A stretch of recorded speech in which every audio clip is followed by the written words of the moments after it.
சன்சரம் சமூகம் மற்றும் கல்விநல அறக்கட்டளை, மதுரை இலக்கிய பேரவை இணைந்து வாரந்தோறும் இணையவழி திருமந்திர வகுப்பினை நாம் நடத்திக் கொண்டிருக்கின்றோம்.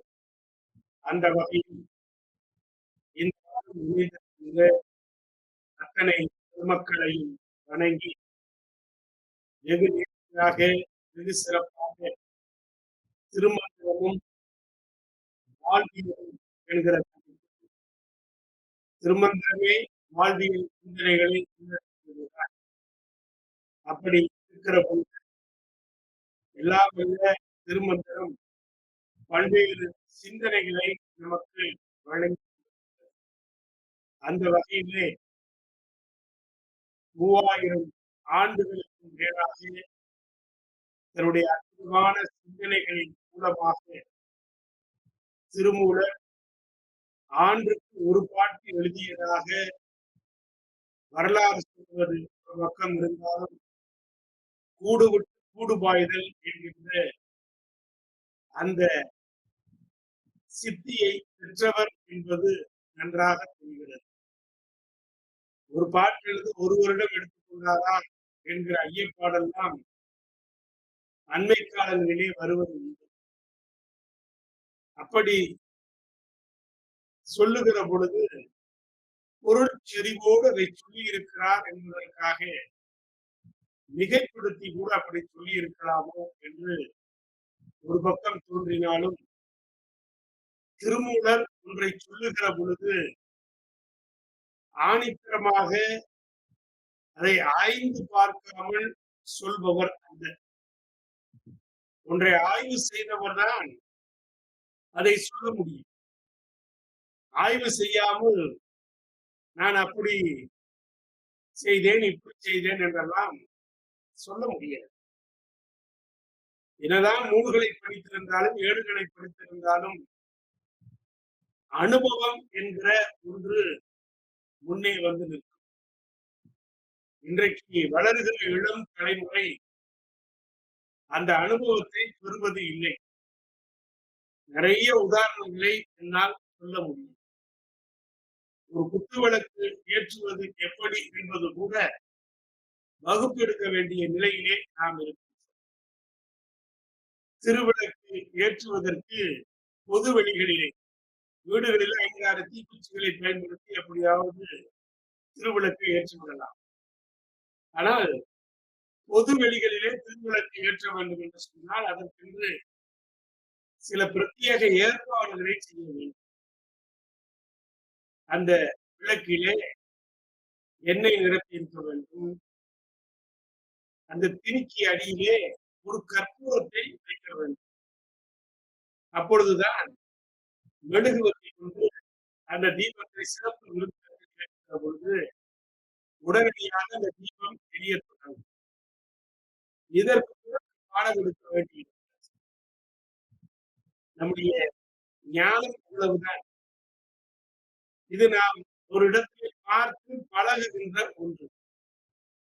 எனவே அப்படித்தான் இன்றைக்கு ஒவ்வொரு நிலைகளிலும் நாம் பெருமக்களை பார்க்கிறோம். அந்த வகையிலே திருமூலரை படிக்க படிக்க படிக்க பல்வேறு சிந்தனைகளை நமக்கு அவர் கொடுத்துக் கொண்டே இருக்கிறார். ஐசக் நியூட்டன் இன்றைக்கு மிக நேர்த்தியாக நியூட்டனுடைய விதிகள் மாணவர்களுக்கு பாடமாக இருக்கிறது. அவரால் கடினமான கேள்விகளுக்கு ஒரு 1000 ஆண்டுகளுக்கு முன்பாகத்தான் அவருடைய கேள்விகளுக்கெல்லாம் திருமூலர் பதிலளித்திருக்கிறார். இந்த பிரபஞ்சம் என்றதும் நம்முடைய பல கேள்விகள் இருக்கிறது. அதில் பதில் சொல்ல முடியாத கேள்விகள் இருக்கிறது. ஆனால் திருமந்திரத்திலே உங்கள் மனதிலே என்ன கேள்விகள் எழுந்தாலும் அத்தனை கேள்விகளுக்கும் பதில் இருக்கிறது. திருமந்திரம் 1258 குறித்து வைத்துக் கொள்ளுங்கள்.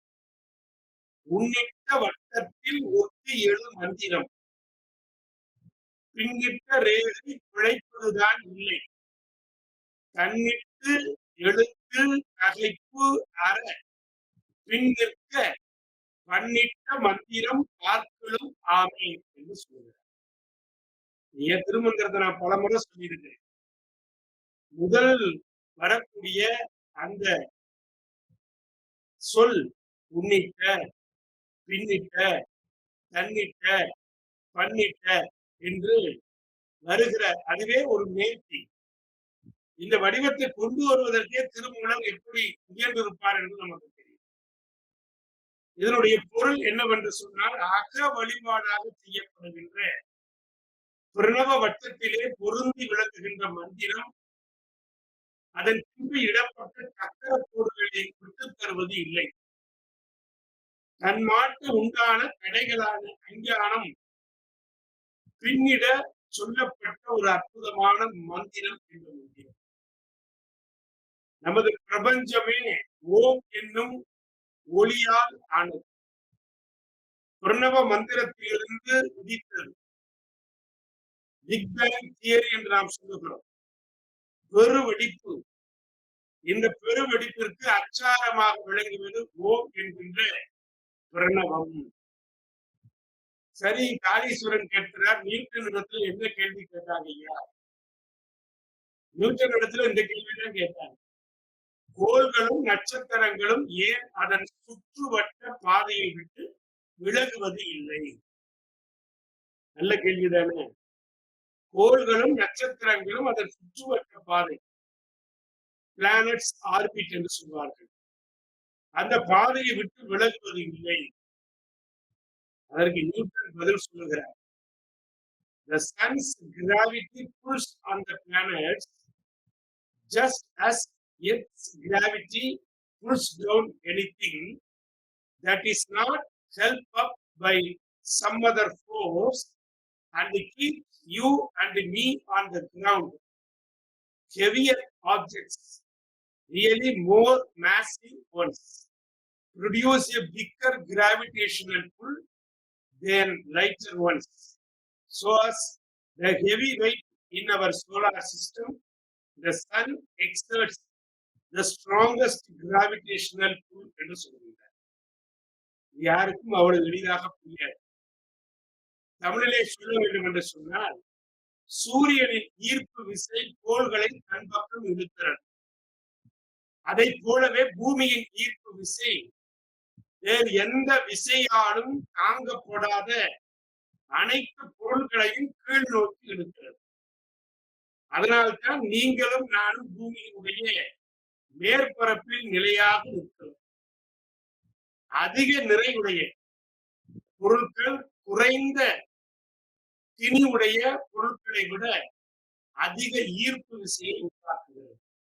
எனவேதான் சூரிய குடும்பத்திலே மிக அதிக செறிவு சொல்லக்கூடிய பொருளான சூரியனே வலிமையான ஈர்ப்பு விசையை செலுத்துகிறது அப்படின்னா, இது திருமூலர் என்ன சாமி சம்பந்தம் அப்படின்னா, திருமூலர் ஒரே ஒரு சொல்லிட்டார். எந்த ஒரு கோளும் நட்சத்திரமும் அதன் பிரணவ வட்டத்திலிருந்து விலகி செல்வது இல்லை. முடிஞ்சு போச்சா? பிரணவ வட்டம் ஓம் என்கின்ற அந்த ஒளி, அதிலிருந்து எந்த கோளும் நட்சத்திரமும் உள்ளது. இது நியூட்டன் பதிலை விட ரொம்ப தெளிவான ஒரு ஒவ்வொரு பெருவெடிப்பிற்கு பின்னாலும் ஓம் என்கின்ற ஒளியால் ஆனது பிரணவம் இருக்கிறது. இரண்டிற்குமே ஒளியும் ஒளியும், லைட் அண்ட் சவுண்ட், பயணிப்பதற்கு ஒரு எல்லை இருக்கிறது. அதைத்தான் பிரணவ வட்டம் சொல்றார். ஒளியும் ஒளியும் வட்ட வடிவில்தான் பயணிக்கிறது. இப்படியேதான் வரும் ஒளி. அதே போல லைட் சொல்றது இப்படிதான் வரும். அதைத்தான் பிரணவ வட்டம். தூரம் செல்ல செல்ல இந்த வட்டமானது மறைந்து கொண்டிருக்கும். இதைத்தான் டாப்லர் எஃபெக்ட் அப்படின்னு சொல்லுவாங்க. என்னடா அறிவியல் சார்ந்து போயிட்டு இருக்கேன்னு நினைக்காதீங்க. திருமூலர் எவ்வளவு தெளிவா சொல்லியிருக்கிறார். இந்த டாப்லர் எஃபெக்ட் அப்படிங்கிறது, நீங்க ரயில்ல உட்கார்ந்து இருக்கீங்க. ரயில்ல உட்கார்ந்து இருக்கிற பொழுது அந்த ரயில் போகிற பொழுது கூடவே அந்த மரம், அந்த கம்புகள் எல்லாம் கூட வர்ற மாதிரியே இருக்கும். அதே போல இந்த தொடர் வண்டி வருகிற பொழுது ஒரு ஒலி இருக்குமா, அந்த ஒலி பக்கத்துல வரும்போது பெருசா கேட்கும். போக போக போக போக அந்த சத்தம் குறைஞ்சிட்டே வரும். அது மாதிரி தூரம் செல்ல இந்த வட்டம் அடைந்து கொண்டே போகும். சூரியன் ஆரம்ப புள்ளி என்றால் அதை சுற்றுகிற கோள்கள் அனைத்தும் அதை பிறந்த வட்டத்தை விட்டு விலகாமல் சுழல்கிறது. அதத்தான் ரொம்ப அழகா திருமந்திரம் சொல்லுது. ஒவ்வொரு பெரு வெடிப்பிற்கு பின்னும் ஒரு பிரணவ ஒளி. நியூட்டன் சொன்னதை கேட்ட நம்ம திருமூலர அறிந்து கொள்ளவே சத்தத்திற்கு நாதம்னு பேர் வச்சாங்க. சத்தம் பிறந்த இடத்திலே ஒளி நிச்சயமா பிறக்கும். நீங்க மழை பெய்யறப்ப முதல்ல இடி சத்தம் தான் கேட்கும். அதுக்கு அடுத்துதான் மின் வெட்டு. நம்ம இடி இடிக்கும் போதே என்ன பண்ணுவோம்? அச்சமே பத்துன்னு காதை பிடிக்கணும். ஒளி இப்ப இருக்கிற ஒரு கேள்வி வருது. ஒளி வந்த பிறகு சவுண்ட் வந்ததா? மின்னல் வந்த பிறகு சப்தம் வந்ததா? அல்லது சப்தம் வந்த பிறகு மின்னல் வந்ததா? அப்படின்னு பார்த்தா திருமந்திரம் சொல்லுகிறது. சத்தம் பிறக்கிற இடத்திலேதான் மின்னல் என்கின்ற ஒளி நிச்சயமாக பிறக்கிறது. இதுக்குதான் விந்து அப்படின்னு பெயரிட்டார். எப்படி சத்தம் பிறந்த இடத்திலேயே ஒளி பிறக்கிறது அப்படின்னு நம்ம கேள்வி வரலாம். ரெண்டு பனிப்பாறைகள் மோதுவத இடி அப்படின்னு சொல்றோம். இடி இடித்தலும் பனிப்பாறைகள் மோதுவதால் உண்டாகக்கூடிய சத்தம். அதுக்கப்புறம் ஒளி. அதன் பின்பு பனிப்பாறை மோதலில் உண்டான வெளிச்சம். இது ரொம்ப எளிமையா சொன்னா 2 வெள்ளக்கல்ல எடுத்துக்கிட்டு மோத விட்டீங்கன்னா முதல்ல சத்தம் வரும். அதன் பிறகுதான் நெருப்பு உண்டாகும். பார்த்திருக்கோம்ல சிக்கி முக்கி கல்லுன்னு சொல்லுவாங்க. இப்படி பூமியிலிருந்து பல்லாயிரக்கணக்கான மைல் உயரத்தில் இருக்கக்கூடிய பனிப்பாறை மோதுகிற பொழுது எழுகின்ற வெளிச்சம் தான் நமது கண்ணுக்கு தெரிகிறது. அதன் பின்பு இடி ஓசை தாமதமாக காதில் விழுகிறது. காரணம் ஒளிக்கதிர்கள் வேகமாக பரவும் தன்மை உடையது. அதனாலதான் இடியின் ஒளி நமக்கு உடனே அந்த ஒளியை பார்க்க முடிகிறது. ஓசையின் தன்மை குறைவு என்பதனாலே அது தாமதமாக விழுகிறது என்பதை கூட திருமந்திரம் நமக்கு சொல்லுகிறது. அப்ப எது புறப்படுகிறதுனா ஒளிதான், சப்தம் தான் புறப்படுகிறது. அதனுடைய வேகம் குறைவு, அதனால தாமதமா காத்துல விழுது. மின்னலுடைய வேகம் 3 × 10⁸ மீட்டர்/செகண்ட் என்று சொல்லுவாங்க. ஒரு வினாடியில எத்தனை பார்த்துக்கீங்க? 10 மடங்கு 8. அப்படி சித்தர்கள் அதைத்தான் சொன்னாங்க. ஒளி ஒளி என்கிற 2 ஆற்றல் தான் பிரபஞ்சத்தையே இயக்கி கொண்டிருக்கிறது. இது சூரிய சக்தியாக ஆண் சக்தி, பெண் சக்தியாக சந்திர சக்தி. இதைத்தான் அகத்தியர் சொல்றார். தான் என்றே சூட்சமடா விந்து நாதம் தனையறிந்து நாதமுடன் விந்து சேர்த்து கோவனன்ற குருவருளால் அங்குதித்து கொண்டெழுத்த மடபதியே என்ன சொல்வேன். இது திருமந்திரத்துல தேடாதீங்க. உணர்ந்த மடபதிக்கு உறுதியான உண்மையான அக்னியும் வாயுவும் கூடி தேனென்ற ஜீவாத்மா பரமாத்மாவாய் சென்றிருந்து ஆதாரம் ஆனார் ஆரே. இப்படி சூட்சும ஒளியாக சொல்லுவார். இதைத்தான் நியூட்டன் ரொம்ப பெருசா விளக்குனார். ரொம்ப பெருசா விளக்கிட்டு கடைசியில எல்லாம் ஒரு வட்டத்துக்குள்ளதான் இருக்குது அப்படின்னு சொன்னார். இதைத்தான் சௌமிய சாகரமும் சொல்லுகிறது. அக்னி வாயும் 2ம் கூடித்தான் அந்த பிண்டங்களை இயக்குகிறது. நம்ம வாழ்க்கையில எடுத்துக்கோங்க, இன்பமும் இருக்கு, துன்பமும் இருக்கிறது. இன்பமாவே ஒருத்தன் வாழ்ந்துட்டான்னு சொல்ல முடியுமா? அவனுக்கு அவன் கர்ம வினைகளின் அடிப்படையில இன்பமும் இருக்கிறது, துன்பமும் இருக்கிறது. இந்த திருமந்திரம் தெளிவா சொல்லுது. நல்வினைகள் செய்தால் இன்பத்தை அனுபவிக்கிறார்கள். தீவினைகள் செய்பவர்கள் எப்போதும் துன்பத்தை தான் அனுபவிப்பார்கள். அப்ப இந்த வாழ்க்கையில ஏன் இன்பம் துன்பம் ஏற்படுகிறது? நிரந்தரமான மகிழ்ச்சி கிடைக்காதா? அப்ப மனுஷன் இத பத்தி ஆராய்ச்சி பண்ணிட்டே இருக்கான். கணவன் மனைவி நல்லா தான் இருக்கிறாங்க. திடீர்னு சண்டை வருது. ஏன் வருது? எதுக்கு வருது? தெரியல. ஏதோ ஒண்ணு. அதான் ஒரு அறிஞர் சொன்னார், பல நிகழ்வுகளின் தொகுப்பு தான் வார்த்தையாக வெளிப்படுகிறது. அப்ப மனித மனம் என்ன செய்கிறதுன்னா, சில விஷயங்கள மனசுல தேக்கி வைத்துக் கொண்டே வருது. அப்பதான் மகிழ்ச்சி என்பது கெட்டு போய்விடுகிறது. அப்ப மனிதன் இந்த இடத்துல என்ன செய்யணும் அப்படின்னா, அண்ட பிண்ட தத்துவத்தை உணரத் துவங்கினான். இங்க நடக்கிற எதுக்குமே நம்ம காரணம் இல்ல. நமக்கு மேல ஒருத்தன் இயக்குறான். ஏன் உனக்கு நினைவு வராம போச்சு அப்படின்னு கேட்டா, உடனே நம்ம என்ன சொல்றோம்? இன்னைக்கு எனக்கு சந்திராஷ்டமம். அதனால புத்தி மழுங்கி போச்சு. அப்ப சந்திராஷ்டமத்துக்கும் நம்ம செய்கிற செய்கைக்கும் தொடர்பு உண்டா? உண்டுங்கிறார் திருமூலர். சந்திரன் என்பவன் மதி, மயக்க நிலைக்கு கொண்டு வரக்கூடியது. அதனால சந்திராஷ்டமம் சந்திரன் 8ல உட்காருகிற பொழுது, அன்னைக்கு அதிகமா வேலைக்கு கொண்டு வரலாம். அன்னைக்கு ஞாபக மறதி வரலாம். அதனாலதான் முன்னோர்கள் என்ன சொன்னாங்க? சந்திராஷ்டமத்து அன்னைக்கு பார்த்துக்கோங்க. இப்ப கேள்வி ராம்நாத் பிரபு கேட்கிறார். சந்திராஷ்டமியே பார்க்காம போறவனா நல்லா தானே இருக்கியான்? இருப்பான். ஆனா சந்திராஷ்டமம் அது வேலையை அதை சரியா செஞ்சு. அப்ப இதத்தான் வந்து அண்டத்தில் உள்ளது பிண்டம் சொன்னாங்க. அண்டம்ங்கிறது யூனிவர்ஸ், பிண்டம்ங்கிறது மனித சரீரம். அப்ப மேலே இருக்கிற கிரகங்கள் இந்த மனிதனை தாக்குகிறதா என்றால் நிச்சயமாக தாக்குகிறது. அதனாலதான் வந்து சனீஸ்வரனை பார்க்கிறோம். நமக்கு சிந்தனை சனி பிரதோஷம் வந்தாச்சுன்னா சனி பிரதோஷம், சனி பிரதோஷம், சனி பிரதோஷம். நம்ம விரதம் இருக்கணும், விரதம் இருக்கணும், விரதம் இருக்கணும்.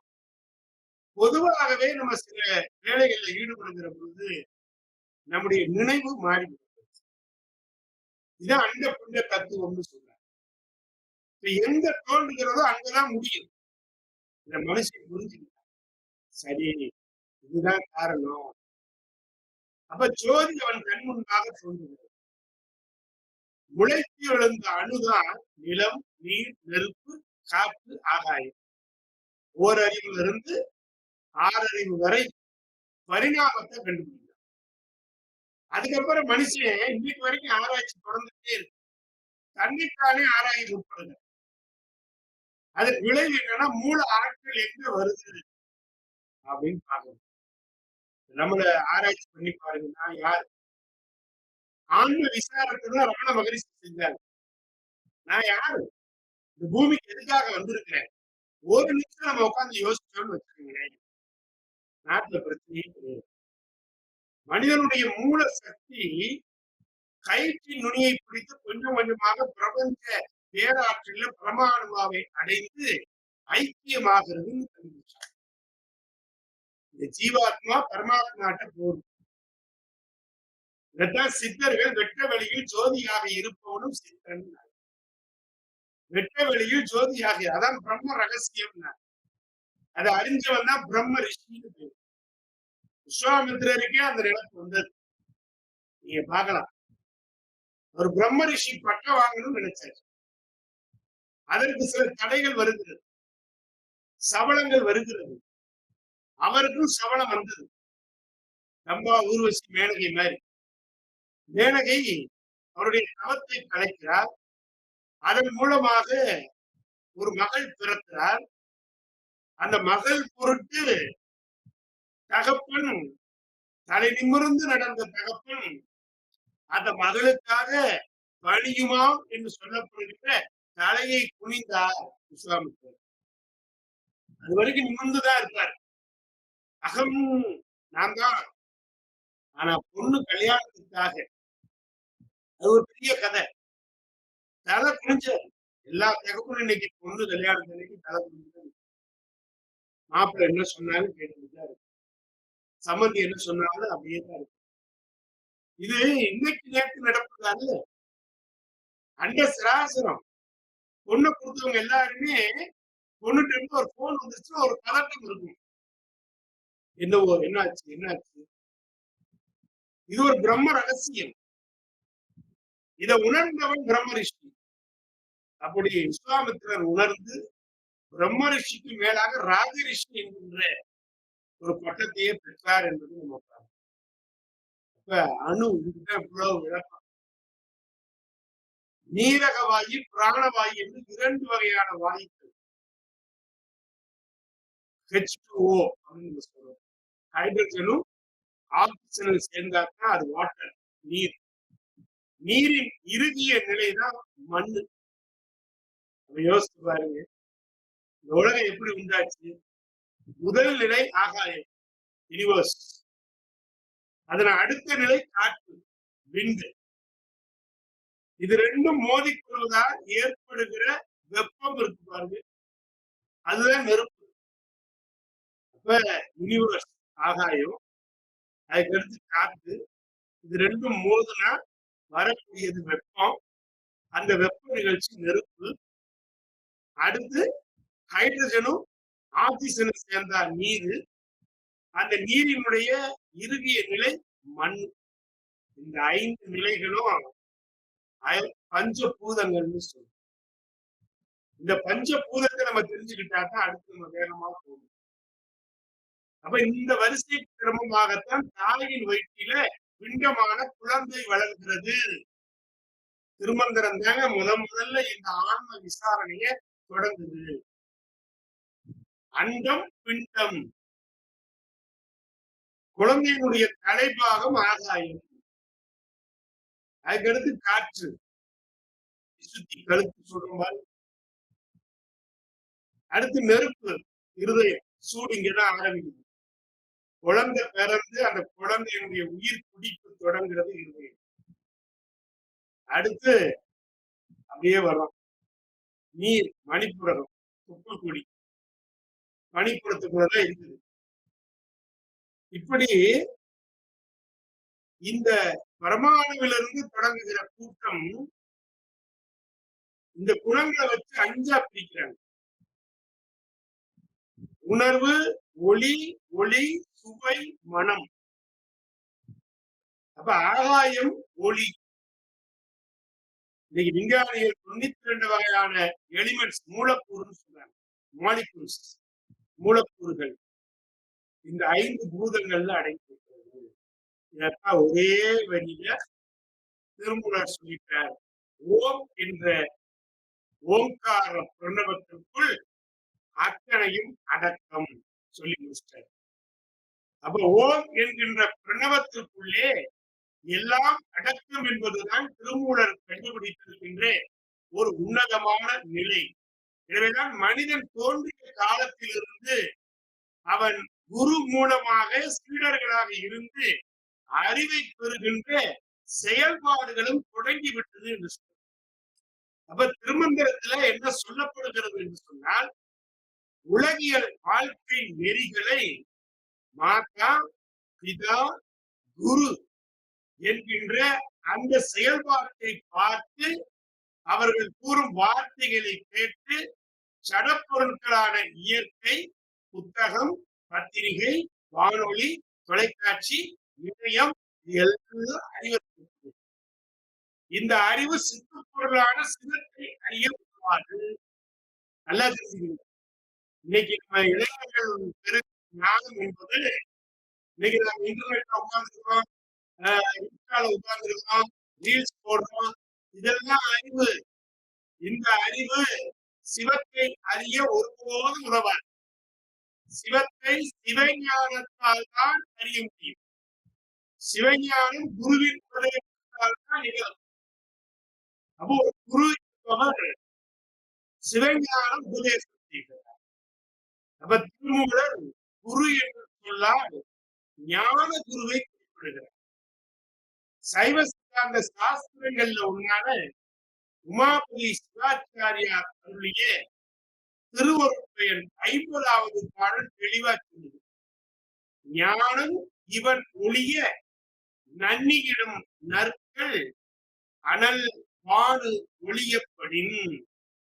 சூரிய ஒளி இல்லாமல் சூரிய காந்த கல்லில் தீ தோன்றுமானால் அருள் வழங்கும் குரு இன்றி ஆன்மாவுக்கு ஞானம் தோன்றலாம். முடிச்சிட்டார். குரு இல்லாமல் உயிருக்கு ஞானம் உண்டாகாது. சைவ சித்தாந்த சாஸ்திரங்கள்ல ஒன்றான மெய்கண்ட தேவர் அருளிய சிவஞான போத 8ஆம் சூத்திரம் அதான் சொல்லுது.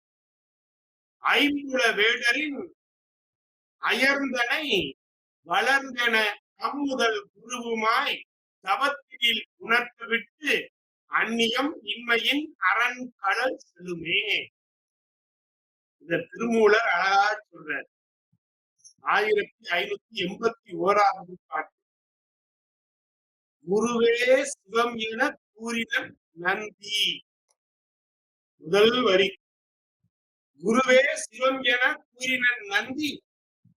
குருவே சிவம் என்பது குறித்து ஓரார். குருவே சிவனுமாய் கோணுமாய் நிற்கும். குருவே உரை உணர்வு அற்றதோர் கோவே. சிவபரம்பொருள் தான் ஞான குருநாதன். சொல்றது யாருன்னா நந்தியம் பெருமாள். அதனாலதான் சிவன் ஆலயத்துல நந்திய கும்பிடுறோம் நம்ம. நந்தியம் பெருமாள். இன்னைக்கு அது பலருக்கு தெரியல. குருநாதன் தான் சிவபரம்பொருள். சீவர்களுக்கெல்லாம் மேலான தலைவனாக உலகாட்சி செய்பவனுமாக இருப்பவன் ஞான குருநாதன். இவன் வாக்கும் மனமும் கடந்து நிற்கின்ற தலைவன். குருவே சிவம் என கூறின நந்தி. குருவே சிவம் என்பது குறித்து ஓரார். குருவே சிவனுமாய் கோணுமாய் நிற்கும். குருவே உரை உணர்வு அற்றதோர் கோவே. ஆனா குருவை இன்னைக்கு எப்படி நிந்தனை பண்றோம்? அவருக்கு என்ன தெரியும்? ஏதோ புத்தகத்தை பார்த்து சொல்றாரு. அவர் எப்படி இதெல்லாம் தெரியும்? இப்படி குருவை நிந்திப்பவர்களும் உண்டு. குருவுக்கு எதிராக கடை கூடுபவர்களும் உண்டு. திருவிளையாடல் புராணத்துல பாணனுக்கு அங்கம் வெட்டிய படலம் அதற்கு பாணனுக்கு அங்கம் வெட்டிய படலம். நல்ல குருநாதர். அவர்கிட்ட ஒருத்தர் படிச்சான். படிச்சவே சும்மா இல்ல. குருவுக்கு என்ன தெரியும்? நம்ம தான் எல்லா விஷயம் கத்துக்கிட்டோமே அப்படின்ட்டு அந்த குருநாதர்கிட்ட போகாதீங்க, நான் தான் நல்ல குருநாதர் அப்படின்னு கடையை போடுறேன். டீ கடை வந்தோன்னு டீ கடை போடுற மாதிரி கடையை போட்டு உட்கார்றேன். போட்டவே சும்மா இருக்கணுமா வேணாமா? குருவின் மனைவி மீது இச்சை வைக்கிறார். ஆசை வருது. மனைவியை பார்த்து சொல்றான். குரு மனைவியை பார்த்து, என் கூட வந்து சாமி, அவ பதிவிரதை, அவளுக்கு இடையூறு கொடுத்துக்கிட்டே இருக்கிறான். போய் நின்று ஒரு மாதிரியா பாக்குறது, தொடுவதற்கு முயற்சி பண்ணுவது, இப்படி பல சில்மிஷங்கள். இன்னைக்கு இருந்தா போக்சோ சட்டத்தை தூக்கி போட்டுடலாம். அன்னைக்கு போக்சோ சட்டம் கிடையாது. அந்த அம்மா புழுகி புழுகி கணவர்கிட்டையும் சொல்ல முடியல. கோபம் வந்து போய் அடிச்சு போட்டாருன்னா என்ன பண்றது? பல நேரங்கள்ல பெண்கள் சில விஷயங்களை வந்து கோபப்படுத்துற மாதிரி நடந்துக்க கூடாது. அதுல மனிதர்கள் கொலை வரைக்கும் கூட போயிடுவாங்க. அதுக்கப்புறம் உட்கார்ந்து கவலைப்பட்டு என்ன செய்யும்? கவனமாக சில நேரங்கள்ல வார்த்தைகளை பிரயோகப்படுத்தணும். அவசரப்பட்டு சொல்லிட்டு தான் இன்னைக்கு பல குடும்பங்கள் நடுத்தரவுல நிக்குது. அதற்கப்புறம் தான் அவன் உணர்வான், ஐயோ நம்ம தப்பு பண்ணிட்டோம். அப்ப தப்பு செய்வதற்கு தூண்டுவது சில வார்த்தைகள். அந்த வார்த்தைகளை நம்ம சொல்லக்கூடாது. இதை மனைவி புரிந்து வைத்திருக்கிறார். அந்த குருநாதர் என் மனைவி யார்கிட்ட சொன்னான்? சொக்கநாதன் சொன்னான். ஞான குருவாக இருக்கிற சொக்கநாதா நீதான் தான் காப்பாற்று. சொக்கநாதே குரு வேடத்திலே வர்றாரு. வந்து அவனை கூப்பிடுறாரு, வாடா சண்டைக்கு வாடா. ரொம்ப எனக்கு அறிவில்லைன்னு சொன்ன, ஞானம் இல்லைன்னு சொல்லிட்டு ஊருக்குள்ள சொல்லிட்டு இருக்கிற, வா ஒத்தைக்கு ஒத்த மோதுவோம் அப்படின்னு சொல்லி குரு ஒத்தைக்கு ஒத்தைக்கு கூப்பிடுறார். கூப்பிடுகிற பொழுது குருநாதராக இருக்கக்கூடிய எல்லாம் வல்ல சிவபெருமான் என்ன செய்கிறார் என்று சொன்னால், அந்த குருவாக நின்று இந்த பாணன் அந்த பெண்ணை, குருநாதருடைய மனைவியை பார்க்கிறான். அவள் அவளை பார்ப்பதற்கு உதவிய கண், அவளை தொடுவதற்கு முயற்சி செய்த கை, ஒவ்வொரு அங்கமாக சொல்லி சொல்லி சொல்லி எல்லாம் வல்ல சிவபெருமான் குருவாக வந்து அவனை சண்டைக்கு அழைத்து ஒவ்வொன்றாக வெட்டி வீழ்த்துகிறார்.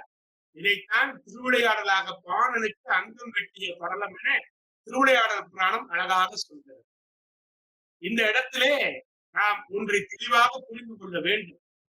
நல்ல குருவாக இருந்தால் இறைவனே இறங்கி வந்து அந்த குருவின் வடிவத்திலே வந்து தவறு செய்பவர்களை தண்டிப்பான். அப்படித்தான் அவனுக்கு அந்த தண்டனையை கொடுத்தார். உலகத்திலே எல்லோரும் பேசினார்கள், பாருங்கள். ஆனால் இதெல்லாம் தெரியாமல் பாணன் வருகிறான். வருகிற பொழுது எல்லோரும் பார்க்கிறார்கள், இதுவரை சண்டை போட்டது யார்? பிறகுதான் தெரிந்தது, ஒரு நல்ல குருநாதனுக்காக இறைவனே இறங்கி வந்து இந்த திருவிளையாடலை நிகழ்த்தி இருக்கிறான் என்று சொல்கிற பொழுது, சிவத்தை பரம்பொருளாக கொண்டவன் ஞான குருநாதனாக திகழ்கிறான் என்பதை அழகாக பார்க்கிறோம். இந்த கருத்தை உணர்த்துகின்ற திருமந்திரம் 1584 சொல்கிறது. திரு ஆய சித்தியும் முத்தியும் சீர்மை மருளாது அருளும் மயக்கரும் வாய்மை பொருளாய வேதாந்த போதமும் நாதன் உருவாய் அருளாவிடில் ஓர் உண்ணாதே என்று சொல்லுகிறார். அருமையான பாட்டு. போற்றப்படுவதாகிய தவ ஞானம் சித்திக்க பெறுவதும் பேரின்ப பேர் பெறுவதும் இவற்றை பெற்றுவிட்ட பெருமையால் மயங்கி தெரியாது அடங்கி இருக்க பெற்ற அருட்பேரும் மனமயக்கம் நீங்க உண்மை பொருள் அறியும் வேதங்களின் முடிவான உபனிஷத்துகள் கூறும் ஞான விளக்கங்களும் இறைவன் குரு வடிவம் கொண்டு வந்து உபதேசம் செய்யாவிட்டால் மானிட சீடர்களால் அதை அறிந்து கொள்ளவே முடியாது. திரு ஆய சித்தியும் முத்தியும் சீர்மை மருளாது அருளும் மயக்கரும் வாய்மை பொருளாய வேதாந்த போதமும் நாதன் உருவாய் அருளாவிடில் ஓர் உண்ணாதே. நம்ம மேல சேர்த்தவாறு வீசுவாங்க. ஒரு காரியத்தை ஒருவர் முன்னின்று செய்கிற பொழுது அவருக்கு வசை வந்து விழுகும், சொல்லடி வந்து விழுகும். ஆனால் இறைவன் அவரை அரவணைத்து பாதுகாக்கிறான். நீ நடத்தும் காரியத்தை உனக்கு பக்கத்திலே நான் இருக்கிறேன். யார் என்ன சொன்னாலும் உன்னுடைய அந்த கர்மாவிலிருந்து நீ விலகாதே. உனக்கு இறைவன் விதித்த கர்மா, இந்த செயலை நீ செய்ய வேண்டும் என்று பிரபஞ்சம் உனக்கு உணர்த்தி கொண்டிருக்கிறது. எனவே அதை நீ செய். சுற்றி இருப்பவர்களை பற்றி ஒருபோதும் நீ கவலைப்படாதே. அப்படி கவலைப்படாமல் இருந்தால் இறைவனுடைய அந்த அருள் உனக்கு பரிபூர்ணமாக கிடைக்கும் என்று சொல்லுவோம். அதனால நம்ம அவங்க சொல்லிட்டாங்க இவங்க சொல்லிட்டாங்க அப்படின்னு என்றைக்கும் அந்த வருத்தத்தை படவே கூடாது. எல்லாம் இறைவன் பார்த்துக் கொள்ளுவார், எல்லாம் மீனாட்சி பார்த்துக் கொள்ளுவார், எல்லாம் சொக்கநாதர் பார்த்துக் கொள்ளுவார், எல்லாம் கள்ளழகர் பெருமான் பார்த்துக் கொள்ளுவார். நம் மீது சேற்றை வாரி வீசுகிற கூட்டம் ஒன்று எப்பொழுதும் இருக்கும். ஞானம் வேண்டுபவர்கள், அந்த ஞானத்தை பெற முனைபவர்கள் அதை பற்றியெல்லாம் ஒருபோதும் கவலைப்படக்கூடாது. அதுதான் அந்த குரு நிலைக்கு நம்மை உயர்த்தும் என்பதை அழகாக சொல்லி 2058வது பாடல். சத்தும் அசத்தும் சதசத்தும் தான் காட்டி சித்தும் அசித்தும் சிவபரத்தை சேர்த்து சுத்தம் அசுத்தம் அரசுகமான சொல் அத்தன் அருட்குருவா அவன் கூறவே என்று சொல்கிறார்.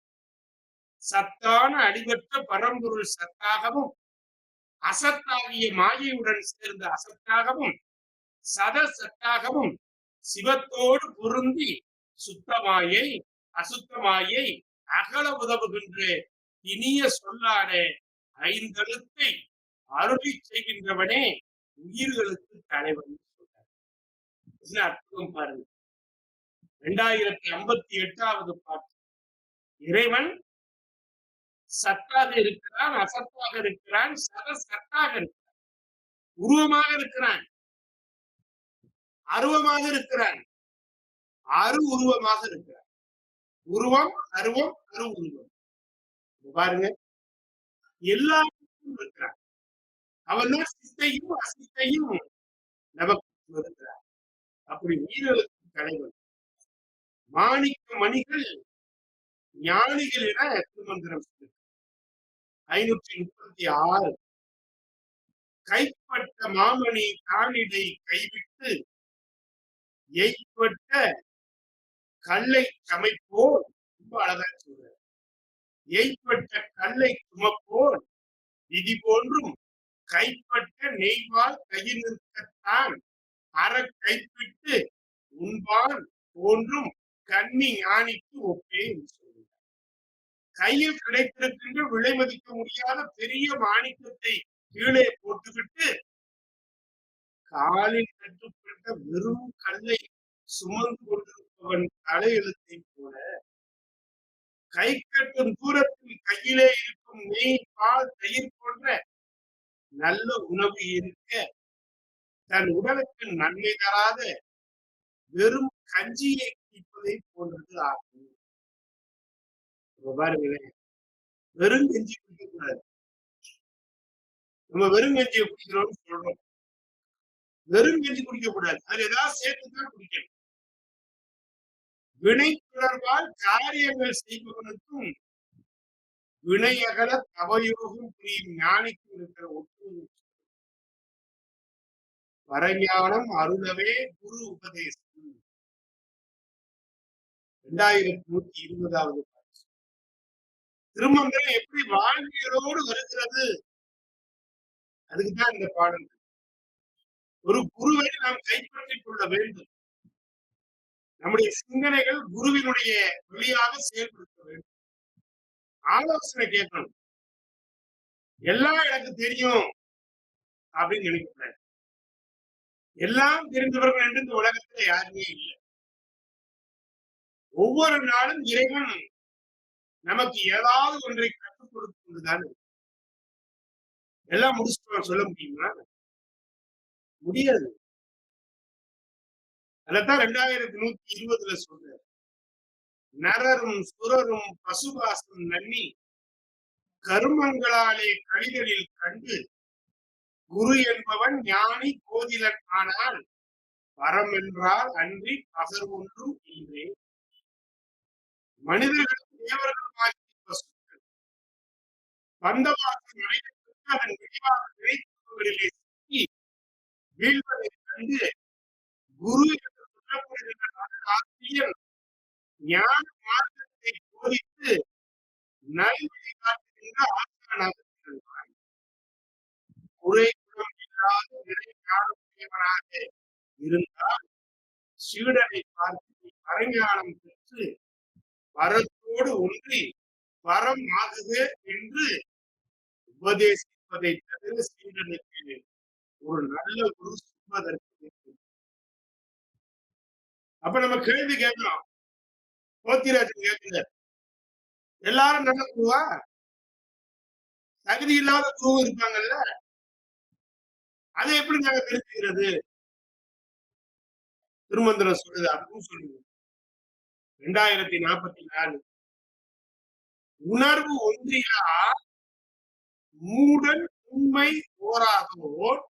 2044 உணர்வு ஒன்றிலா மூடன் உண்மை ஓராதோர் கணுவின்றி வேதாகம் நெறி காணான் பணிவு ஒன்று இல்லாதோர் பர நிந்தை செய்வோர் அணுவின் குணத்தோர் அசர் குரு ஆமே. நல்ல சிந்தை இல்லாதவன், அற உணர்வு இல்லாதவன், இறை உணர்வு இல்லாதவன், அறிவே இல்லாத முட்டாள், உண்மையை ஆராய்ந்து உணரும் திறமை இல்லாதவன், வேத ஸ்தானங்களை தெளிவாக அறியாதவன், பணிவு இல்லாதவன், பிறரை தூற்றுபவன், கீழான மன இயல்புகள் கொண்டவன், இவர்கள் எல்லாம் நல்ல குருமார்கள் ஆக மாட்டார்கள். இவர்கள் நன்னெறி அறியாத தீக்கு போதிப்பவர்கள். இந்த எல்லைக்குள்ள யாராவது வருவாங்க. ஒரு நல்ல குரு முதல்ல பணியும். அதனாலதான் சால்வித்து கட்டளை யாதெனின் தோல்வி துளையெல்லாம் கண்ணும் குழல் என்று வள்ளுவன் சொல்கிறார். யார் பெரியவர்? ஒரு சின்ன பையன் கேள்வி கேட்கிறாங்க, பொறுமையா பதில் சொல்லணும். என்ன சிரித்துக் கொண்டே அந்த இடத்தை விட்டு கடந்து விட வேண்டும். நீ எல்லாம் என்ன பெரிய அறிவாளிகளா? கேட்கக்கூடாது. நீங்க திருமந்திரம் ரொம்ப வித்தியாசமானது. இன்னைக்கு நம்ம மைக்ரோவேவ் அப்படின்னு நம்ம சொல்லுவோம். நிறைய ஆங்கில வார்த்தைகளை பயன்படுத்தும். பிறர் மனதை அறிய முடியுமா? கேட்க முடியுமா? பிறருக்கு கேட்காத நுண்ணிய ஒலிகளை எல்லாம் நம்ம கேட்க முடியுமா? கேட்கலாம். எப்போ? இரவு நேரம் அமைதியா இருக்கும். அப்ப சப்தத்தை நம்ம கேட்கிறோம். பகல்ல கேட்க முடியுமா? அவங்களுக்கு நம்ம தீர்வு சொல்ல முடியுமா? அதான் கவுன்சிலிங். நான் வந்து ஒரு கவுன்சிலர். என்கிட்ட பிரச்சனைகளை சொல்ல வருபவர்களுக்காக அவங்களுக்கு நான் ஒரு தீர்வு சொல்லும்போது என் மனைவி பக்கத்துல நிக்கிறான்னு வச்சுக்கோங்க. என்னால தீர்வு சொல்ல முடியுமா? தீர்க்க முடியாத பிரச்சனையோட அவ நிக்கிறான். இந்த மனுஷனை கல்யாணம் பண்ணிட்டு ஊருக்கெல்லாம் நியாயம் பேசுறாரு. நமக்கு ஒரு வழி சொல்றாங்களா அப்படின்னு நினைச்சிட்டு நிப்பா. இதுக்கு பேருதான் நெகட்டிவ் வைப்ரேஷன். சிலருக்கு மனைவி எப்படி வாய்ப்பாங்க அப்படின்னா, அவர் எளியளவு இருந்தா கூட அவரை மலையளவு புகழ்வாங்க. அங்க பாசிட்டிவ் வைப்ரேஷன் உருவாகும். சிலர் மலையளவு இருப்பாரு, வீட்டுல எளியளவு மனைவி இருப்பாங்க. அப்ப நெகட்டிவ் வைப்ரேஷன் உருவாகும். அவங்க சொன்னா சரிதான். நீங்க வயதான தம்பதிகள் பாத்தீங்கன்னா, நான் அடிக்கடி சொல்வது உண்டு. பக்கத்துல புதிதா கல்யாணமான ஒரு பெண் ஊறுகாய் பாட்டில் எடுத்துட்டு வயசான ஒரு தம்பதி கிட்ட வர்றாங்க. வந்தோடனே அந்த பெண் சொல்றா, இதை என்னால திறக்க முடியல அப்படின்னு. உடனே அந்த அம்மா, அது மேதாவித்தனமா இருந்துச்சுன்னு வச்சுக்கோங்க, நானே திறந்துறேனே அப்படின்னு சொல்றது ஒரு வகை. இந்தா திறந்து கொடுத்துறது ஒரு வகை. ஆனா அதே நேரத்துல அந்த அம்மா உள்ள இருந்து அந்த அம்மாவை விட 10 வயது மூத்தவரா இருப்பாரு கணவர், அல்லது 5 வயது மூத்தவரா இருப்பாரு. என்னங்க நீ வாங்க, பக்கத்து வீட்டுக்குள்ள இந்த ஊறுகாய் முடிய திறக்க முடியல, இதை திறந்து கொடுங்க அப்படின்னு அவர் துள்ளி குதிச்சு வருவார். துள்ளி குதிச்சு வர்றாரு. துள்ளி குதிச்சு வந்து அந்த ஊறுகாய் முடிய திறந்து கொடுப்பாரு. திறந்து கொடுத்துட்டு உள்ள போவார். அப்ப அந்த இளம் பெண் கேட்கும், உங்களை விட வயசானவர் அவரு. அவரை கூப்பிட்டு இந்த ஊறுகாய் சாடிய திறக்கிறீங்களே, உங்களாலேயே திறக்க முடியல சொல்ல பொழுது அவர் சப்தத்தை நன்றாக உணர்வார். நீ வந்து என் இடத்துல பேசுவதை அவர் உள்ள இருந்து கேட்டுக்கிட்டே இருக்கிறார். கேட்டுக்கொண்டே இருப்பவருக்கு மனசுக்குள்ள என்ன இருக்கு? தன்னுடைய மனைவி அந்த பெண்ணுக்கு அந்த ஊறுகாய் செடியை திறந்து கொடுத்து அனுப்பி விட்டுருவாரா, இல்ல தன்னை கூப்பிடுவாரான்னு அவர் மனசு ஏங்கிக்கிட்டு இருக்கிறது. நான் அவரை கூப்பிட்டோன்னு எவ்வளவு வேகமா வந்தாரு. வந்தவ திறந்து கொடுத்துட்டு போனாரு. என்னால திறக்க முடியும் வலிமையினால. ஆனால் நான் சார்ந்திருக்கின்ற என்னை கரம் பிடித்த கணவன் மனம் எப்பொழுதும் இளமையாக இருக்க வேண்டும். எனவே அந்த உந்து சக்தியை அவர் உள்ளே இருந்து என்ன நினைக்கிறாரோ அதை நான் அறிந்து கொண்டவள். எனவே அவருக்கு நான் வெளியிட்டு அதை நான் செய்தேன். இதிலே எங்கள் தாம்பத்தியம் என்பது, எங்கள் உறவு என்பது இன்னும் 5 ஆண்டுகளுக்கு நகர்த்தி கொடுக்கும்.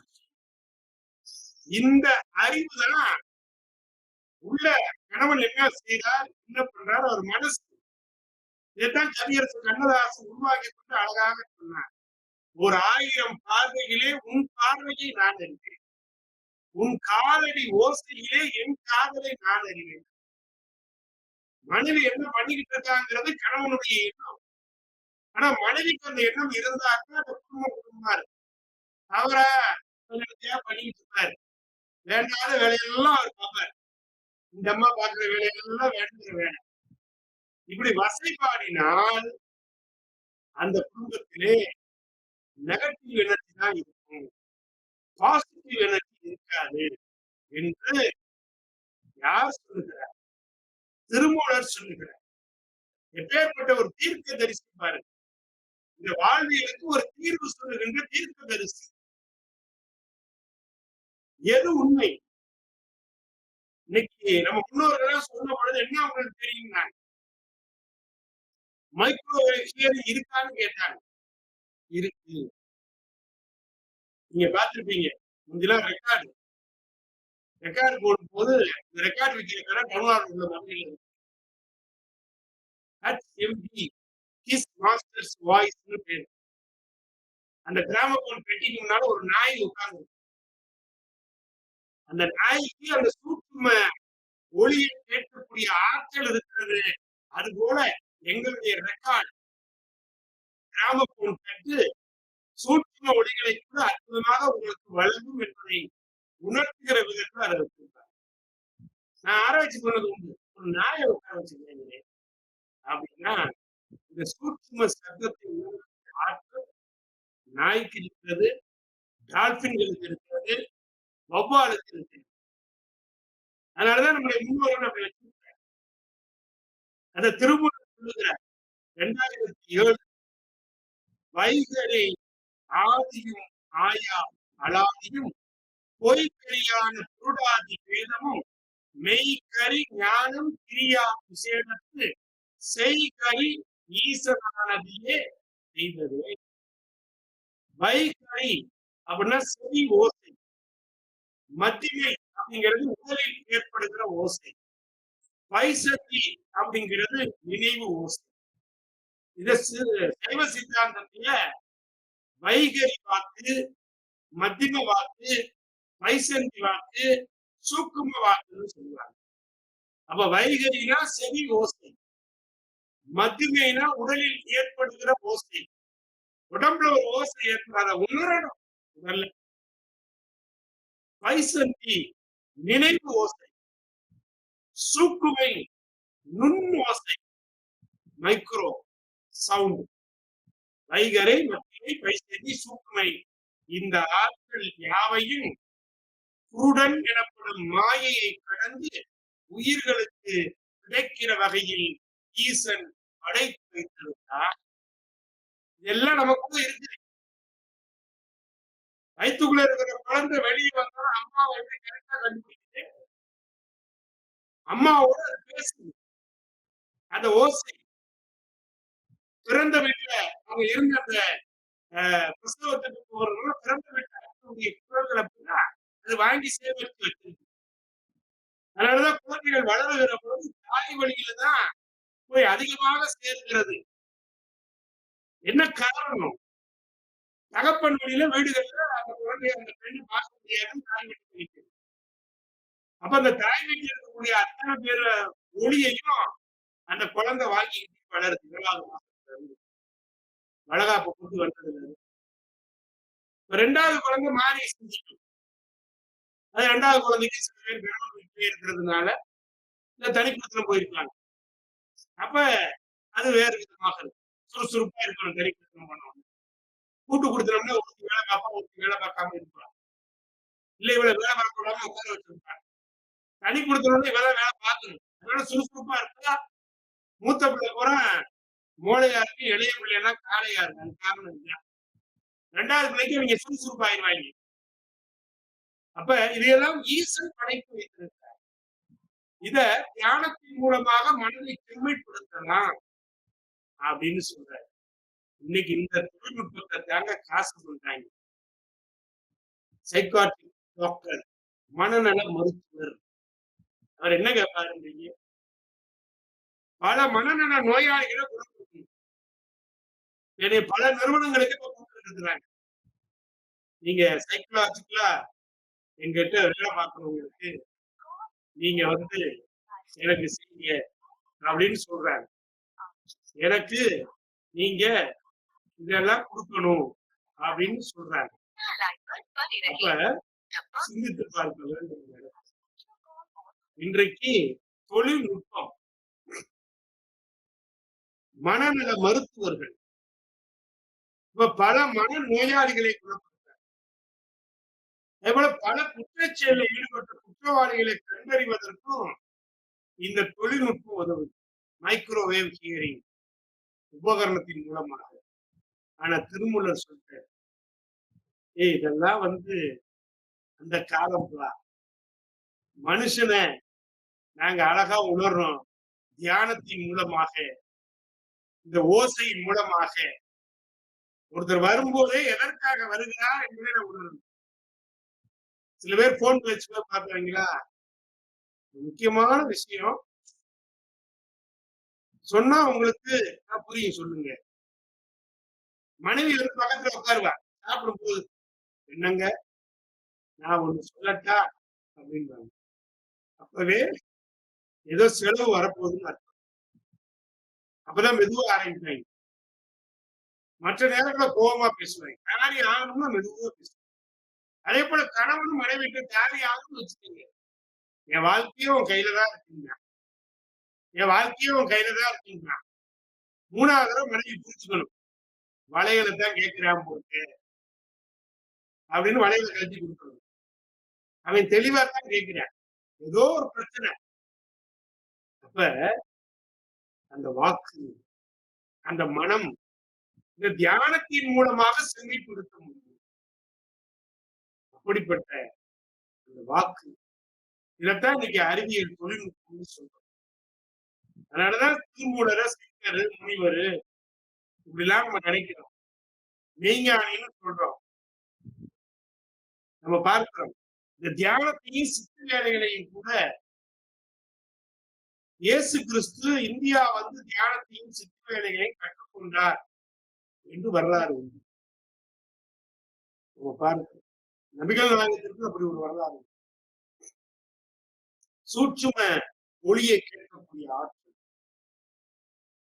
நம்ம கவனமா இருக்கணும். வீட்டுல படுத்திருப்போம் மாடியில, கீழே யார் வந்திருக்காங்கிற அந்த உணர்வு வரணும். அப்படின்னாதான் நம்மளாம் வாழ தகுதி கிடைத்தது. அந்த சத்தம் நமக்கு கேட்கலைன்னா, கேட்டுச்சுன்னு வச்சுக்கோங்க, என்னங்க உங்களுக்கு பாம்பு காதான்னு கேட்பாங்க. பாம்பு காது இல்லை.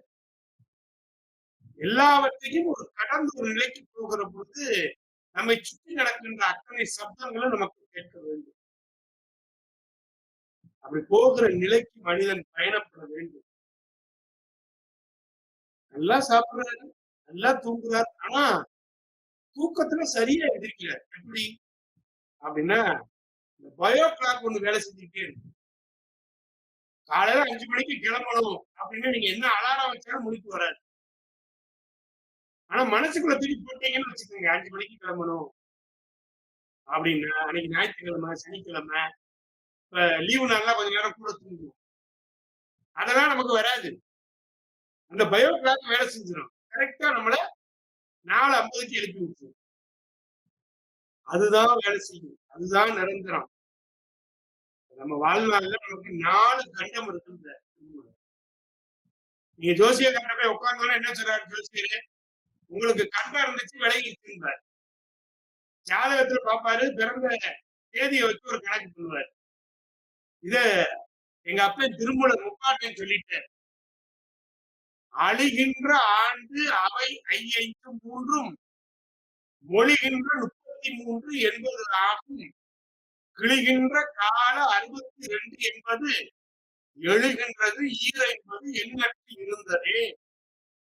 திருமந்திரம் 742. எல்லாரும் குறிச்சுக்கோங்க. இதுலதான் கண்டத்தை பத்தி சொல்ற. அழிகின்ற ஆண்டு அவை 5 முதல் கண்டம் 25 வயசுல இருந்து 28 வயசு வரைக்கும் வரும். அப்பதான் மனசு அழப்பாயுமா. அந்த நேரத்துல இந்த உடம்ப பாதுகாக்க மாட்டேன். 25 வயசுல இருந்து 28 வயசு இருக்கிற பசங்களுக்கு மனசு கண்டபடி அழப்பாயும். உன ஒரு இடத்துல உட்கார வச்சு உனக்கு கவுன்சிலிங் கொடுக்க முடியாது. உடம்பையும் பாதுகாக்க மாட்டான். முடிய பாத்தீங்கன்னா காடு மாதிரி வளர்த்துருக்கான். அவனுக்கு காம இச்சை மிகுந்திருக்கும். நம்மள எல்லாம் பார்த்தா வயசானவங்கள பார்த்தா அவனுக்கு ஒரு இளக்காரமா தோணும். ஆனா அவனுக்கும் அந்த வயசு வருங்கிறத மறந்துருவான். நம்ம பார்க்கிறோம். வீடுகள்ல மனைவியை இழந்த அப்பா இருப்பாரு. பையன் வேலைக்கு போவான். இந்த காலகட்டத்துல. அவனுக்கு ஒரு மனைவி வந்திருப்பா. அவ நல்லவளா இருந்துட்டா பிரச்சனை இல்ல. கொடு வைசூரியா இருந்தா என்ன ஆகுறது? மாமனார வீட்டு விட்டு வெளிய வெளிய போன்னு சொல்லுவா. புருஷன்கிட்ட உங்க அப்பா எங்க அப்பா மாரின்னு. இந்த பக்கம் வந்து மாமனார்ட்ட சொல்லுவா. நான் பண்றது ஏதாவது ஒரு மனைவி கைய கீறிக்கிருவேன்.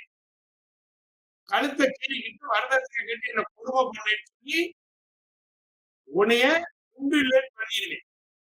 இப்படி மிரட்டுற மருமகள். மாமனாரு கழிவறைக்கு போயிருந்தாருன்னா வெளியே கூட்டி வைக்கிற மருமகளும் உண்டு. அந்த மருமகளுக்கு புருஷனை பாதுகாக்கணும். புருஷனோட அன்பே வேண்டாம். முதியவர்களை மதிக்காத ஒரு தன்மை. வயசாக நமக்கும் பயமா இருக்கு. பாத்ரூம் போனா கூட்டி வச்சிருவாங்களோ. நல்ல வேலை எனக்கு மருமகள் இல்லை. சொந்த கால்ல நிக்கணும். அப்ப அந்த வயது அவனுக்கு தெரியாது. மனைவி சொல்றதைத்தான் மந்திரமா கேட்பான். வீட்டுல அப்பா என்ன கஷ்டப்படுறாரு, அம்மா இருந்து அப்பா அம்மா சேர்ந்து இருந்து மருமகத்தை என்ன கஷ்டப்படுறாங்க தெரியாது. இதுதான் அவனுக்கு கண்டம். அவன் அதை உணர்றதும் கிடையாது. ஏன்னா அவனை பொறுத்த வரைக்கும் புது மனைவி. அடுத்த கண்டம் இருக்கு பாருங்க. 30ல இருந்து 33 வயசு. இதுல ஓரளவுக்கு தப்பிச்சு வெளியே வந்துருக்கான். இந்த காலகட்டத்துல குடும்ப பாரம் அதிகமாயிரும். அப்பயும் தான் உடம்ப கவனிக்க மாட்டான். யார வேணாலும் கையில இருந்து ஒருத்தனுக்கு சுகர் வருதுன்னா இந்த வயசுல தான் வரும். குடும்ப பாரம் பொண்டாட்டிக்கு வாங்கி கொடுக்கணும், பிள்ளைகளுக்கு வாங்கி கொடுக்கணும், ஓடுவான். தான் உடம்ப பார்த்துக்கிட்டே மாட்டான். ஆனா வீட்டுல இருக்கிறதுல நல்லா தான் உடம்ப பார்த்துக்கணும். இவன் ஒருத்தர் இளிச்ச வயசு சித்திக்கான் போட்டணும் அப்படின்னு. அவனை உட்கார வச்சு என்னங்க யாருக்கு நீங்க ஓடுறீங்க? சொல்ல மாட்டாங்க. மனசு எப்போதும் கனத்தே இருக்கும். ஐயோ என்ன செய்ய போறோம்? வாழ்க்கையை பற்றிய பயம் கலந்த சிந்தனை இருந்துட்டே இருக்கு. இதுதான் 2வது கண்டம். நம்ம அதெல்லாம் தாண்டி வந்துட்டதுனால அப்ப யோசிச்சு பாருங்க உங்க வாழ்க்கையில போய். 3வது கண்டம் தான் ரொம்ப மோசமான கண்டம். 25க்கு 28, 30ல இருந்து 33. அடுத்த கண்டம் தான் 60ல இருந்து 62. இந்த காலகட்டத்துல அவனுக்கு கோபம் அதிகமா இருக்குமா? அதுக்கு என்ன காரணம் அப்படின்னா முதுமையை குறித்த பயம் இருந்துட்டே இருக்கும். தன்னுடைய சந்ததியை பற்றிய கவலைகள் மேலோங்கி இருக்குமா? இதே நேரத்துல அவனுடைய ஆளுமை தன்மையும் மேலோங்கி இருக்கும். அப்போ ஒரு அழுத்தம் வரும் அவனுக்கு. அந்த அழுத்தத்திலையும் நான் உடம்ப பாதுகாக்கணும். 25க்கு 28 காம இச்சையில போய் வாகன விபத்துலாகி வாழ்க்கையை திறப்பான். அது ஒரு கண்டம். 30க்கு 33 உடம்புக்குள்ள நோய் வந்து உட்கார்ந்துரும். அது சில பேருக்கு உடனே தெரியும். சில பேருக்கு ஒரு 10 வருஷம் கழிச்சு தெரியும். எந்த நோயும் வந்த உடனே யாருக்கும் தெரியாது. அடுத்த கண்டம் 60ல இருந்து 62 சந்ததியை குறித்த கவலை. இந்த 3ஐயும் மனுஷன் கடந்துட்டான்னு வச்சுக்கோங்க. தீர்க்க ஆயுள் பெறுவதற்கு சித்தி உண்டு. அதுக்கு மேல எல்லை கிடையாது. இதத்தான் இன்னைக்கு மருத்துவ விஞ்ஞானிகள் சொல்றாங்க. Human life cycle psychology. இந்த காலகட்டத்துல நிகழ்கிற மரணங்கள் அனைத்துமே துர்மரணங்கள், அகால மரணங்கள் எல்லாம் 50 வயதுக்குள்ளாகவே நடந்தது. இப்ப பாருங்க. யார் சந்தோஷமான வாழ்க்கை நீடிக்கிறார்? வயதானவங்க தான் சந்தோஷமா இருக்கிறாங்க. இதெல்லாம் கடந்து வந்துட்டோம். இப்ப நம்ம பிள்ளைகளுக்கு, நம்ம பேர பிள்ளைகளுக்கு நம்ம என்ன சொல்லணும்?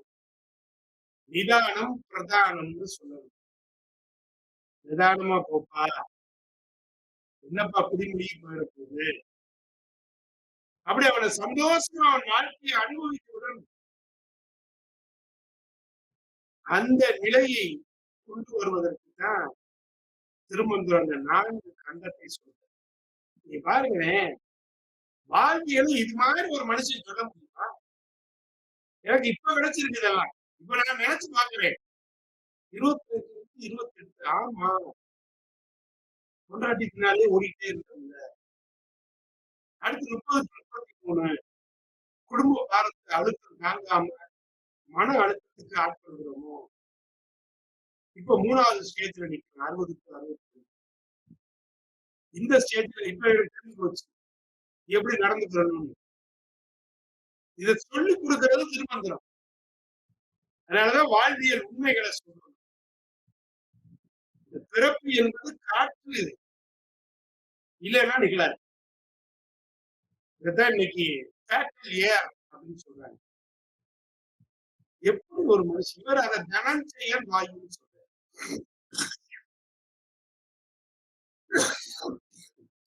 ஞானம் இருக்கணும்ல. விஞ்ஞானம் பிறக்கும். அதனாலதான் குழந்தை பிறப்பதற்கு தனஞ்செயல் வாயு சீராக இருக்கும். அதான் பிட்யூட்டரி கிளாண்ட் செயல்பட வைக்கக்கூடியது. அதை திருமந்திரம் சொல்லுதுன்னா பாருங்களேன். திருமந்திரம் 456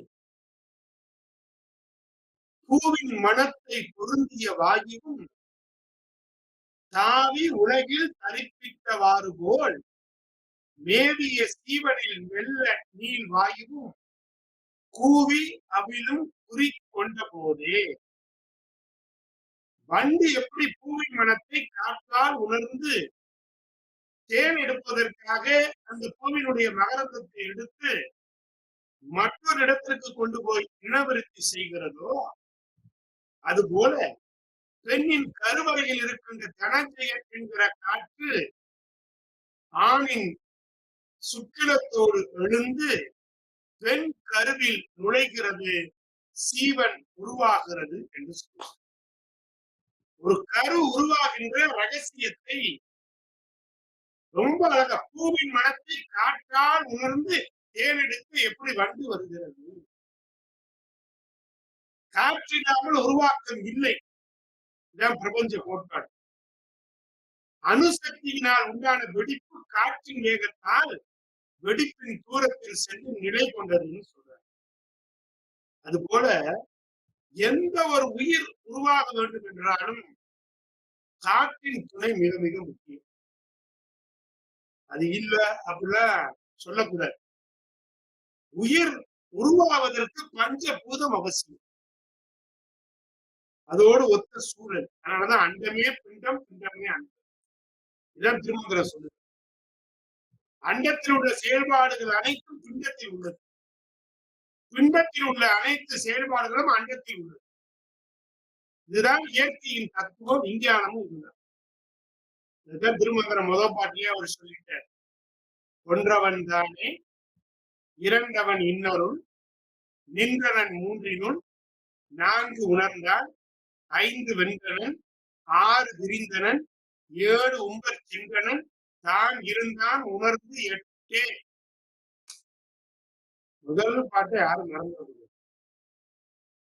ஒரு பொருளாக இருக்கின்ற சிவபெருமானை சக்தியோடு சேர்ந்து இரு பொருளாய் நிற்கிறார். நான்முகன் திருமாலோடு சேர்ந்து 3. அறம்பொருள் இன்பம் வீடு என 4 உணர்ந்தவர். மெய் வாய் மூக்கு கண் செவி என 5 புலன்களையும் வென்றவர். மூலாதாரம் சுவாதிஷ்டானம் மணிப்புரகம் அநாகரம் விசுத்தி ஆண்கை இந்த 6லும் நிறைந்தவர். சகஸ்தர ஸ்தலத்தில் விளங்குபவர் 7ஆம் நிலை. நிலம் நீர் காற்று வான் கதிரவன் சந்திரன் ஆன்மா இப்படி 8 பொருட்களை உணர்ந்து அதில் விளங்குபவர். இப்ப ஒரு மனுஷனின் உடம்பு பரம்பொருள் அனைத்து இடங்களிலும் நிலைத்திருந்தால் மட்டும்தான் மனித உடல் கூட்டில் அகப்பட்டிருக்கும். எந்த ஒரு கிரகத்திலும் பஞ்சபூதங்கள் சம அளவில் இருக்கு. அத ஐம்புலன்களால் ஈர்க்க முடிகிறதோ அந்த கிரகத்தில் தான் உயிர் வாழலாம். திருமந்திரம் சொல்லுது. அறிவியல் சார்ந்த சமயம் நம்முடைய இந்து சமயம் அப்படிங்கிறத எவ்வளவு அழகா சொல்ற. பஞ்சபூத கோட்பாடு, பஞ்சபூதங்களிலே ஒன்று இன்னொன்றுக்குள்ளே அடக்கம். நீர் நிலத்திலே அடங்கும், தீ நீருக்குள்ளே அடங்கும், காற்று வானத்துல ஒடுங்கும். புரிஞ்சா? நீரு நிலத்துல அடங்கும். எவ்வளவு மழை பெஞ்சாலும் நிலம் வாங்கிக்கிறதா இல்லையா? பெரிய நெருப்பு பிடிச்சிருக்கு, தண்ணிய கொண்டு அடைச்சிடலாம். தீயானது நீருக்குள்ள அடங்கிடும், காத்து வானத்துல போய் ஒடுங்கிடும். பாருங்களேன், ஒன்று கூடும் முறையிலே நிலம் நீரிலும், நீர் தீயிலும், தீ காற்றிலும், காற்று வானத்திலும் ஒடுங்கி தூய்மை பெற பஞ்சபூதங்களுக்கு காரணமான சுவை, ஒளி, ஊறு, ஓசை, நாட்டம் என்ற தன்மாத்திரைகளும் ஒடுங்கும்படி வல்லமையை அருளக்கூடியவன் சிவபெருமான். அவரை வணங்குங்கள். 1727வது திருமந்திரம். குறிச்சிட்டு வருவீங்க என்று நம்புகிறேன். உளந்திலர் பின்னும் உளர் என நிற்பர், நிலம் தரு நீர் தெளி கனவை செய்ய குளம் தரு பூதங்கள் 5 ஒன்றாக வளம் தரு தேவரை வந்தி செய்கிறே. அண்டத்தில் உள்ளது பிண்டம், பிண்டத்தில் உள்ளது அண்டம். மனிதன் தெய்வமாகலாம், வாரி வாரி விளங்கு போது வெள்ளலாகலாம், வாழி போல தன்னை தந்து தியாகி ஆகலாம், உருகி ஓடும் எளிமை போல நம்முடைய வாழ்க்கை தியாக வாழ்க்கையாக இருக்க வேண்டும். இதத்தான் ரொம்ப அழகா திருமந்திரம் சொல்றது. மனுஷன் ஒழுக்க நிலையை அடைவது எப்படி, இறைவனை அடைவது எப்படி, எல்லார் மனசுலையும் இந்த கேள்வி இருந்திருக்கிறது. இது சதாசிவனின் 5 முகங்களை கொண்டு திருமந்திரம் விளக்குகிறது. 5 முகங்கள். திருமந்திரம் 1735. நடுவு கிழக்கு, தெற்கு தரம் மேற்கு, நடுவு படிகம் நற்குங்கும வண்ணம், அடைவு உல அஞ்சனம், செவ்வரத்தம் பால் அடியாருக்கு அருளிய முகம் இவை அஞ்சே. சதாசிவனின் 5 முகங்களும் 5 நிறம். ஈசானம் என்று சொல்லப்படுகின்ற அந்த முகம் படிக நிறம், ஸ்படிகத்துக்கு நிறம் கிடையாது. தத்புருடம் என்று சொல்வது மஞ்சள் நிறம். குங்கும நிறம் உடையது நம்ம பார்க்கிறோம். அகோரம் கருப்பு நிறம், வாமதேவம் சிவப்பு நிறம், சத்யோஜாதம் பால் நிறம். இந்த 5 முகங்களும் எனக்கு அருள் செய்வது. இப்ப திருமந்திரத்தில் அழகா சொல்ற, வாமதேவத்திலிருந்து தொடங்கணுமா? அப்ப சிவப்பு. இந்த வாமதேவ முகம் சந்தான விருத்திக்கு ஏதுவான இச்சை. இதன் காரணமாக எழுவது அன்பின் முகமான அகோர முகம். அகோரம்னா நீங்க வேற மாதிரி நினைச்சிருக்காது, ரொம்ப கொடுமையா இருக்கு நினைக்கிறார். அகோர முகம் அதெல்லாம் என்ன அர்த்தம்? அன்பு பாராட்ட தெரியாத மனிதருக்கு காம முகம் வக்கிரமாக அமைகிறது. அன்பின் காரணமாக எழுவதுதான் உண்மையான ஞான வெற்றியை கூட்டுகின்ற நிலை. சத்தியோஜாதம். காம வேட்கையால் உண்மை எது பொய் எது என்று அறியாமல் இருக்கும் நிலையில் உண்மையை கண்டெடுத்து ஆன்மாவை தூய்மைப்படுத்துவது தத்துடம். ஆன்மா இறைவனை அடைவது ஈசானம். ஈசானம் என்பது கபாலத்திற்கு மேல் உள்ளதாக கருதப்படுகிறது. அது பளிங்கு நிறம். வாமதேவம் இரத்த அணுக்கள் சார்ந்தது. அதனால அதுக்கு சிவப்பு நிறத்தை கொடுத்தாங்க. அகோர முகம் என்பது அன்பு உணர்வின் வெளிப்பாடு. அது அறிவியலை பொறுத்தவரை கருப்பு நிறம் அன்பின் வெளிப்பாடு. மேஜிக் ஷோ நடத்துறவங்க கருப்பு ஆடை முடிச்சுதான் வருவாங்க. அது நம்மளை எல்லாம் அன்பாக ஈர்க்கிறது. அதனால அவர் செய்யற தந்திரங்கள் நமக்கு தெரியாது. மேஜிக்னு ஒண்ணு கிடையாது, தந்திரம் தான். அது நமக்கு தெரியாது. சத்யோஜாத ஞானம் சார்ந்த மூளையின் செயல்பாடு. அது பாலை ஒத்து தத்புரம் ஆர்கேசி கொண்டப்பட்டது. பிட்யூட்டரி சுரப்பி. அது மஞ்சளும் குங்குமமும் சேர்ந்த கலவை. அதனாலதான் இங்க குங்குமம், மஞ்சள், விபூதி, சக்கரம், பிட்யூட்டரி சுரப்பி இதெல்லாம் இருக்கு. அதுக்கு பிடிச்ச வேலையை நம்ம செய்யணும். ஆக எவன் ஒருவன் காமத்தை கடந்து அன்பு வழியில் பொய்யான மாயை எது உண்மை எது என்று உணர்ந்து செயல்படுகிறானோ அவனே ஈசனை அடைவான். உடம்பு இருக்கு பாருங்க, உடல் கூறுகளை துல்லியமாக அறிந்து விட்டார். உடல் உறுப்புகள் எப்படி உருவானது, இதற்கான பிணிக்கான மருந்து எல்லாத்தையும் திருமூலர் சொல்லுகிறார். பிணிக்கான மருந்து ஏன் நோய் வருது நம்ம பார்ப்போம். ரதம் உதிரம் இறைச்சி தோல் மேதை மருவி அத்தி வலும்பொடு மத்தி பரவி சுத்திலம் பால உபாதி உருவம் ஆளால் உடல் ஒன்று எனலாமே. திருமந்திரம் 2003. இந்த உடம்பு எப்படி ஆனதுன்னா உணவின் சாரம், குருதி, ஊன், தோல், நரம்பு பொருந்திய எலும்பு, நரம்பு பொருந்திய எலும்பு, கொழுப்புடன் மூல, சுக்குலன், சுரோனிதம், தீ காரியத்தினால மயக்கம். இந்த உடம்புல அந்த மயக்கம் கூட பொருளால் ஆனது. திருமூலர் சொல்ற மயக்கத்தை தரக்கூடியதுதான் மனித மூளை. அது 60% கொழுப்பு, மீதி தண்ணீர். இதை இன்னைக்கு மருத்துவ விஞ்ஞானம் சொல்லுது. ஆனா அன்னைக்கு மருத்துவர்களெல்லாம் மருத்துவராக இருக்கக்கூடிய திருமூலர் சொல்லுகிறார், இந்த மூளை கொழுப்பால் ஆனது, அது தண்ணிக்குள்ளேயே தான் இருக்கணும் அப்படின்னு சொன்னது மறந்து நம்ம வந்து தண்ணிக்குள்ளேயே. இந்த தண்ணியில போனீங்கன்னா சிறுமூளை பாதிக்கணும். சிறுமூளை பாதிச்சுன்னா எந்த பொருள் எங்க இருக்குன்னு தெரியாது. அதுதான் தமிழ் இலக்கியங்கள், புராணங்கள் நமக்கு கற்றுத்தருகிறது.